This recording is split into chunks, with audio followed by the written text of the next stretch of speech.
ఇల్లు కట్టువారు నిషేధించిన రాయి మూలకు తలరాయి ఆయెను. అందరికీ స్వాగతం.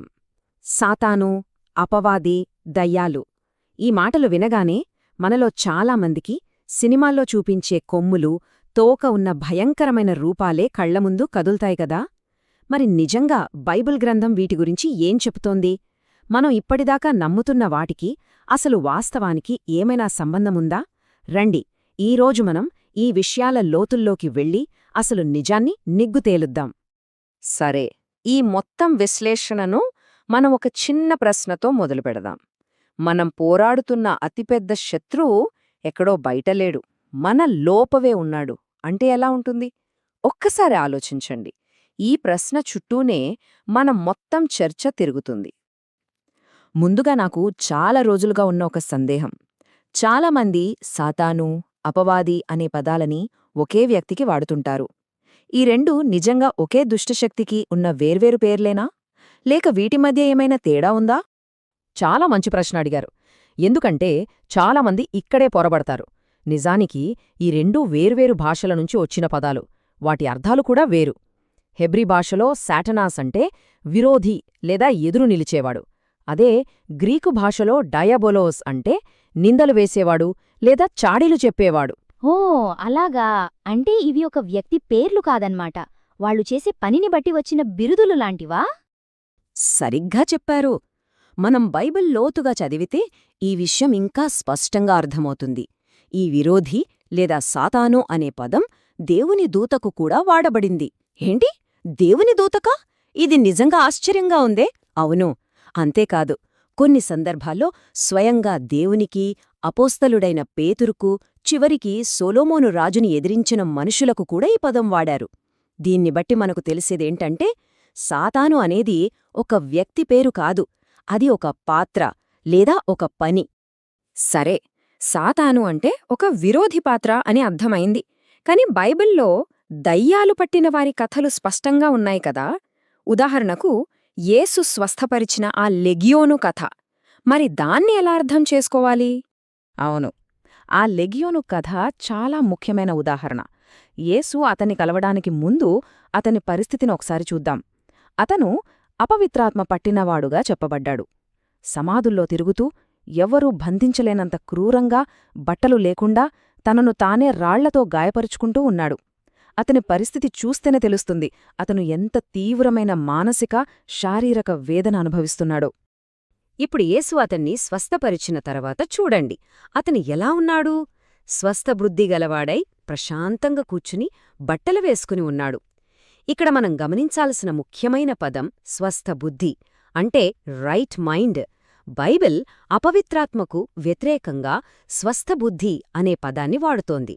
అంటే దయ్యం వదిలిపోవడమంటే మానసిక ఆరోగ్యం తిరిగి రావడమే. అంటే దీన్ని బట్టి మనకేమర్థమవుతోందంటే బైబిల్ కాలంలో దయ్యం అనే పదాన్ని అప్పట్లో వాళ్లకు కారణం తెలియని మానసిక, శారీరక సమస్యలను వివరించడానికి వాడారు. క్లుప్తంగా చెప్పాలంటే అది ఒక రకమైన అనారోగ్యం లేదా వ్యాధి అని వాళ్ల ఉద్దేశం. ఈ ఆలోచనకు మత్తయి సువార్తలో బలమైన ఆధారముంది. యేసు దయ్యాలు పట్టిన వాళ్లను బాగుచేసిన తర్వాత అక్కడిలా రాసింది, ఆయన మన బలహీనతలను స్వీకరించి మన రోగాలను భరించాడు. చూసారా, దయ్యం పట్టడాన్ని నేరుగా బలహీనత, రోగాలతో పోల్చారు. అంతకంటే స్పష్టతేం కావాలి? ఓకే, దయ్యాలు అంటే అనారోగ్యాలు అనుకుందాం. మరి మనకొచ్చే చెడు ఆలోచనలు, పాపం చెయ్యాలనిపించే కోరికలు, ఇవి ఎక్కడ్నించొస్తున్నాయి? వీటన్నిటి వెనుక ఎవరున్నారు? దీనికి స్వయంగా యేసుప్రభువే చాలా స్పష్టమైన జవాబుచ్చారు. ఆయనేమన్నారంటే మనుష్యుల హృదయం నుంచే దురాలోచనలు పుడతాయి అని. అంటే పాపానికి మూలం బయటెక్కడో ఉన్న శక్తి కాదు, అది మన మనసులో, మన హృదయంలోనే ఉంది. ఇదే మనం గ్రహించాల్సిన అస్సలైన విషయం. యాకోబు పత్రికలో ఈ ప్రక్రియను ఇంకా వివరంగా చెప్పారు. ప్రతి మనిషి తన సొంత కోరికల చేతనే శోధించబడతాడు. ఆ కోరిక పెరిగి పాపంగా మారుతుంది. ఆ పాపం చివరికి మరణానికి దారితీస్తుంది. ఈ మొత్తం ప్రక్రియలో అంతా మన లోపలే మొదలవుతుంది. బయటనుంచి ఎవరో వచ్చి మనల్ని శోధిస్తున్నారనే ప్రస్తావనే లేదు. ఇదంతా వినడానికి చాలా తార్కికంగా ఉంది. కాని నాకు యోబు గ్రంథం గురించి ఒక పెద్ద సందేహముంది. అక్కడ దేవునితో నేరుగా మాట్లాడే ఒక సాతానున్నాడు కదా, అతనొక ప్రత్యేకమైన వ్యక్తిలాగా, ఒక దుష్టశక్తిలాగా కనిపిస్తున్నాడు. ఇది మనం ఎప్పటిదాకా మాట్లాడుకున్నదానికి కాస్త భిన్నంగా అనిపిస్తోంది. నిజమే, అది చాలామందిని గందరగోళపరిచే విషయం. కానీ అసలు హీబ్రూ భాషలో చూస్తే అక్కడ సాతాను అని మాత్రమే లేదు, హా సాతాన్ అని ఉంది. హా అంటే ద లాంటిది. అంటే దాని అర్థం ది యాడ్వర్సరీ లేదా ఆ విరోధి. ఇది పేరు కాదు, ఒక ఉద్యోగం పేరు లాంటిది. ఇంకా ముఖ్యమైన విషయమేంటంటే, ఈ విరోధి తనంతట తాను ఏమీ చేయలేడు.